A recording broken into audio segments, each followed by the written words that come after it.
सुबह वज़ीर बल्दियाती सिंध सैयद नासिर हुसैन शाह मिर्ज़ा मोहल्ला परेटाबाद हैदराबाद पहुँचे। परेटाबाद और मिर्ज़ा पाड़ा के लिए सफाई सुथराई के लिए मुख्तसर लोडर्स का इफ्तिताह किया।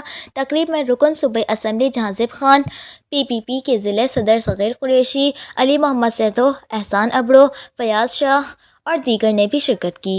तकरीब में बड़ी तादाद में अवाम ने शिरकत की। आइए देखते हैं आवाज़ वतन न्यूज़ में।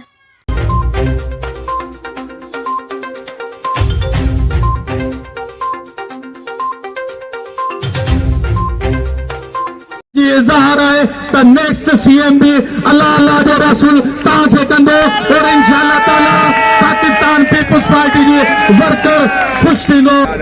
अंजुमन ऐवान कुरैश के सरपरस्त आला हाजी ईसा कुरैशी साहब को दुआएं और अपने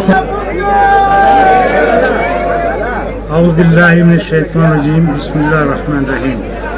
सिर्फ इंशा साहब, काबिल कदर जनाब सग़ीर कुरैशी साहब, मामिन खुसूसी वज़ीर आला सिंध और जनाब सदर पाकिस्तान पीपल्स पार्टी हैदराबाद सिटी पंडाल में बैठे हाज़रीन, आज की ये महफिल जो सजी है इसकी मैं तहे दिल से पाकिस्तान पीपल्स पार्टी सदर मेहमानों का तहे दिल से शुक्रगुजार हूँ कि आप हजरात इसमें इस पसमानदा इलाके में तशरीफ, और उम्मीद करता हूँ कि इस मसाइल का पीपल्स पार्टी हैदराबाद और सूबाई वज़ीर बल्दियात नासिर हुसैन शाह साहब कोई बेहतर हल निकालेंगे।